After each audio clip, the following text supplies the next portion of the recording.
பிஸ்மில்லாஹிர் ரஹ்மானிர் ரஹீம். இதுவரை எந்த மார்க்க மேடைகளையும்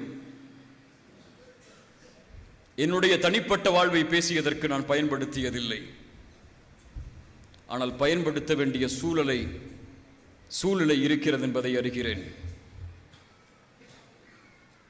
23 வயது இருக்கும் எனக்கு இந்த அழைப்பு பணியில் நுழையும் போது சிறிய பிள்ளை ஒரு அரபி ஆடையை அணிந்து கொண்டு மக்களுக்கு என்னால் முடிந்த செய்திகளை எடுத்துரைப்பதற்காக களங்களை எதிர்பார்த்து இறைவனின் உதவி எதிர்பார்த்த காலம். கிடைக்கும் இடமெல்லாம் ஊர்களில் எல்லாம் மார்க்க பிரச்சாரத்திற்காக செல்வேன். எந்த ஒரு தனிப்பட்ட இயக்கத்தையும் ஆதரித்ததில்லை, எந்த ஒரு தனிப்பட்ட இயக்கத்தையும் தாழ்த்தியதில்லை, எந்த ஒரு தனிப்பட்ட மேடைக்காகவும் எதையும் நான் கூறியதில்லை, பயன்படுத்தியதில்லை. இப்படியே சென்று கொண்டிருந்த அழைப்பு பணியில் 2 ஆண்டுகள் என் வாழ்வில் ஏற்பட்ட சில மாற்றங்கள், சில தாமதம். அந்த 2 ஆண்டுகளில் என்னை குறித்து பேசப்பட்ட நிகழ்வுகளை பார்த்தால் போதும் என் சமூகத்துடைய நிலைமை எம்மால் உணர முடிகிறது. எதிலும் விமர்சனம், எதற்காகவும் விமர்சனம். அவர் என்ன மொபைல் வைத்திருக்கிறார், என்ன ஆடை அணிகிறார், எந்த ஆடை எப்படி அணிகிறார், வியாபாரத்தில் என்ன செய்கிறார், தனிப்பட்ட வாழ்வில் என்ன செய்கிறார், 2 வருடம் ஏன் அவர் இல்லை, அவருடைய குடும்ப வாழ்வில் என்ன பிரச்சனை, அவருடைய சொந்த வாழ்வில் என்ன பிரச்சனை, என்ன செய்தார், என்ன செய்து கொண்டிருக்கிறார். ஒவ்வொருவரும் எழுதக்கூடிய எழுத்துக்களை பார்க்கும்போது கொஞ்சம் கவலை வருகிறது. இந்த சமூகத்திற்காகவா நான் உழைத்தேன் என்று. இல்ல மாஷா அல்லாஹ், அல்லாஹ் பாதுகாத்தவர்களை தவிர. கண்ணியத்துக்குரியவர்களே, நான் சம்பந்தப்பட்டிருக்கிறேன் என்பதற்காக இதை சொல்லவில்லை. இது போன்று எத்தனையோ மனிதர்கள் பாதிக்கப்படுகிறார்கள். நம்முடைய நாவுகளால் மனம் வலிக்கிறது. முஹம்மது ரசூல் ஸல்லல்லாஹு அலைஹி வஸல்லம் அவர்கள் இந்த சமூகத்தை விட்டு சென்ற நிலையையும் இப்போது இருக்கக்கூடிய நிலைமையும் பார்க்கும்போது சாதாரண அம்சமாக எம்முடைய நாவுகள் செய்யக்கூடிய மிகப்பெரிய குற்றம், அநீதி அது. கவனத்தோடு கேளுங்கள், இறைவன் எம்மை இதிலிருந்து சீர்படுத்துவானாக. ولا يغتب بعضكم بعضا أيحب أحدكم أن يأكل لحم أخيه ميتا.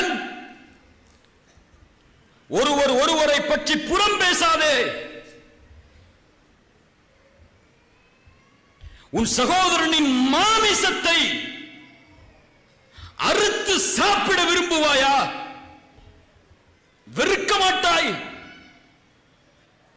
எவ்வளவு கடுமையோடு இறைவன் பேசுகிறான் பாருங்கள். வெறுக்க மாட்டாய். அப்படி இருக்கும் போது உன் சகோதரனை பற்றி ஏன் புறம் பேசுகிறாய்? புறம் என்றால் என்ன? முஹம்மது நபி இடத்திலே கேட்கப்பட்டது, புறம் என்றால் என்ன? அவன் இல்லாத நேரத்திலே அவனை பற்றி பேசுதல், அவன் வெறுக்கக்கூடிய செயலை. முஹம்மது நபியே அவன் செய்த செயலை பேசுவதில் என்ன தவறு இருக்கிறது? முஹம்மது நபி சொன்னார்கள், அவன் செய்த செயலை அவன் இல்லாத நேரத்திலே பேசுவதுதான் புறம். இதைத்தான் குர்ஆன் சொல்லுகிறது. இறைவன் சொல்லுகிறான், உன் சகோதரனின் மாமிசத்தை சாப்பிடுவதற்கு சமம்.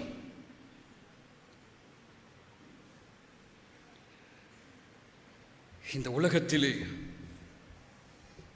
ஒரு பெரிய அழைப்பை சொன்னார்கள் இறை தூதர். ஒரு பெரிய அழைப்பை சொன்னார்கள். யா மஅஷர மன் ஆமன பிலிசானி. யாரை அழைக்கிறது தெரியுமா இந்த அழைப்பு? நாவால் ஈமான் கொண்டு, நாவால் இறைவனை ஏற்றுக்கொண்டு உள்ளத்தில் ஈமான் இறங்காதவர்களே, இறை நம்பிக்கை கொண்ட ஒருவரை பற்றி புறம் பேசாதீர்கள். அவர்களுடைய குறைகளை தேடி திரியாதீர்கள். யார் ஒரு சகோதரனின் குறையை தேடி திரிவானோ இறைவன் அவனுடைய குறையை தேடி திரிவான்.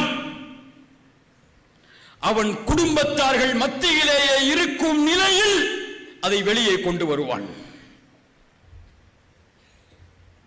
இறை நம்பிக்கை கொண்டவர்களை அழைத்து சொல்லவில்லை.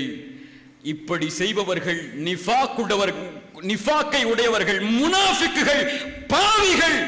அப்படி ஈமான் உள்ளத்திலே இறங்காமல் நாவில் மொழியக்கூடியவர்களே, பிறரை பற்றி புறம் பேசாதீர்கள், பிறருடைய குறைகளை துருவி திரியாதீர்கள்.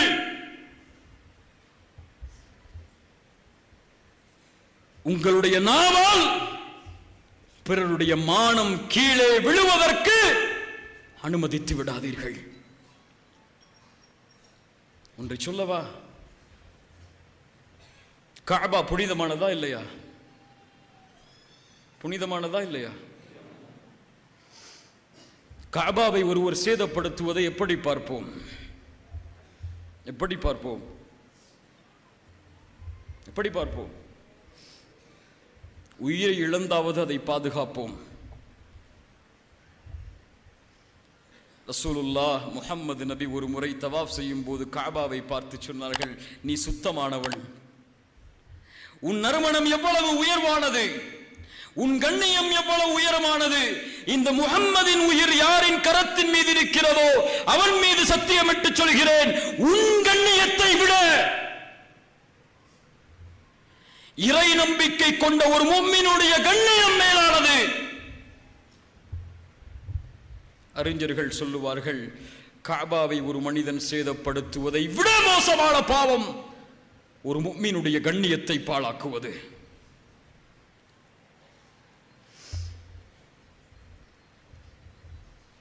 கொஞ்சம் இணையதளங்களை திறந்து பாருங்கள். இந்த சமூகத்தின் அவல நிலைகளை எங்கு பார்த்தாலும், யாரை பார்த்தாலும் தன்னை சீர்படுத்தாதவர்கள் பிறரை சீர்படுத்த வேண்டும் என்பதற்காக பிறருடைய மானங்களை எல்லா வடிவிலும் வீணாக்கக்கூடியவர்கள். இந்த சமூகம் ஒரு கட்டுக்கோப்பான சமூகம். ஒரு நிகழ்வு உங்களுக்கு தெரியும். ஐஷா ரலியல்லாஹு அன்ஹா அவர்கள் மீது இட்டுக்கட்டப்பட்டது. கேவலமான பழிச்சொல்லை கொண்டு ஒரு நபித்தோழரையும் எம்முடைய தாயையும் பற்றி தவறாக மதீனா வீதிகள் எல்லாம் பேச ஆரம்பித்தார்கள்.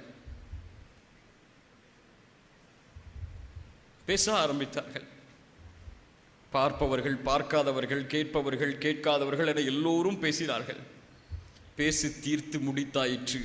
வசனம் இறங்குகிறது. சொல்லுகிறான் இறைவன், நீங்கள் அப்படிப்பட்ட செய்தியை கேள்விப்பட்ட போது, நல்லா கேளுங்க,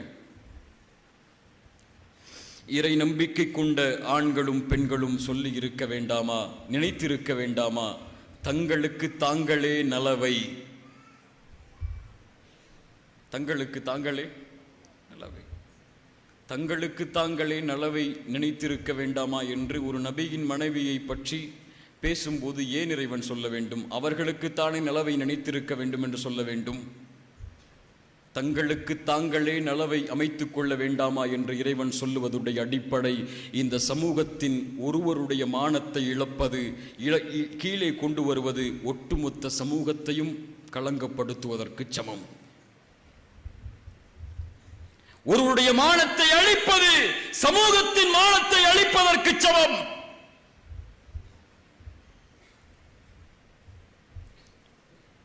இன்னைக்கு எதிரிகள் வெளியில் இல்லை.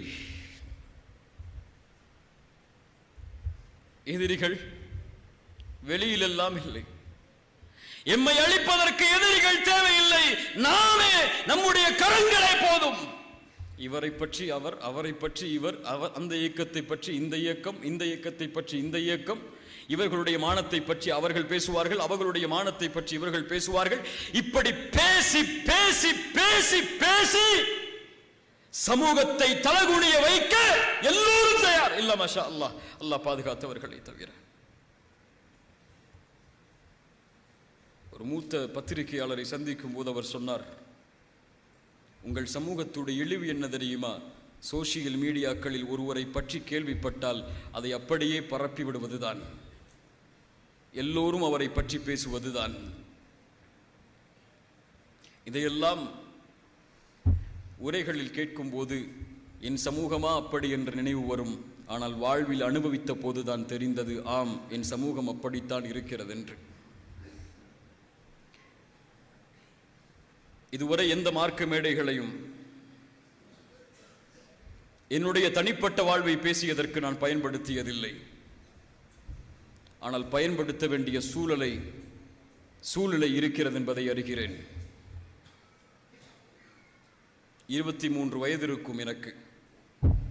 இந்த அழைப்பு பணியில் நுழையும் போது சிறிய பிள்ளை ஒரு அரபி ஆடையை அணிந்து கொண்டு மக்களுக்கு என்னால் முடிந்த செய்திகளை எடுத்துரைப்பதற்காக களங்களை எதிர்பார்த்து இறைவனின் உதவி எதிர்பார்த்த காலம். கிடைக்கும் இடமெல்லாம் ஊர்களில் எல்லாம் மார்க்க பிரச்சாரத்திற்காக செல்வேன்.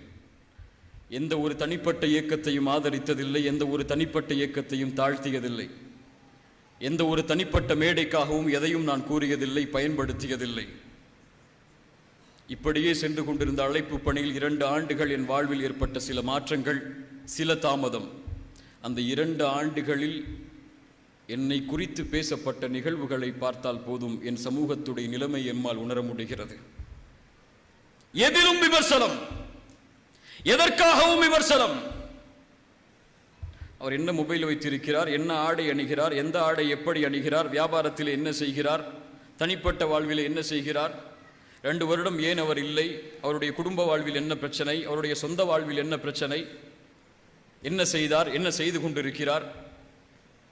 ஒவ்வொருவரும் எழுதக்கூடிய எழுத்துக்களை பார்க்கும்போது கொஞ்சம் கவலை வருகிறது. இந்த சமூகத்திற்காகவா நான் உழைத்தேன் என்று. இல்ல மாஷா அல்லாஹ், அல்லாஹ் பாதுகாத்தவர்களை தவிர. கண்ணியத்துக்குரியவர்களே, நான் சம்பந்தப்பட்டிருக்கிறேன் என்பதற்காக இதை சொல்லவில்லை. இது போன்று எத்தனையோ மனிதர்கள் பாதிக்கப்படுகிறார்கள். நம்மால், நம்முடைய நாவுகளால். மனம் வலிக்கிறது.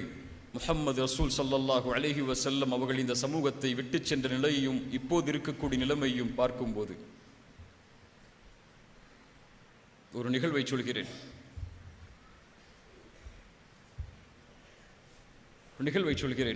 அதற்கு முன்னால் இது போன்ற விமர்சனங்கள் யாரால் பேசப்பட்டதோ, என் தனிப்பட்ட வாழ்வை பற்றி, என் வாழ்வில் இருக்கக்கூடிய பிரச்சனைகளை பற்றி, அவர்கள் யாராக இருந்தாலும் என் மீது நல்லெண்ணம் கொண்டு இதுவரை அதிலிருந்து விலகி இருந்தவர்களுக்கு அல்லாஹ் அருள் செய்வானாக. அதிலே மூழ்கி அதில் பரப்பக்கூடிய காரியத்தில் ஈடுபட்டு பிறருக்கும் சந்தேகத்தை ஏற்படுத்தக்கூடிய நிகழ்வில் ஈடுபட்டவர்களை அல்லாஹ் மன்னிப்பானாக. அவர்களுக்கு மன்னிப்பு தான் என் புறத்திலிருந்து எம்மால் செய்ய முடிகின்ற ஒன்று. நான் மன்னிச்சுட்டு தான் சொல்கிறேன், மன்னிச்சிடுறேன். ஆனால் தயவு செய்து சமூகத்திற்காக உழைப்பவர்களுக்கு கரம் கொடுங்கள். அவர்களை எப்படி அழிக்க வேண்டும் என்று திட்டம் தீட்டாதீர்கள். அல்லாஹ் பாதுகாப்பானா. எந்த விமர்சனம் வந்தாலும் அதில் தெளிவு பெறாமல் பிறருக்கு எடுத்து வைக்க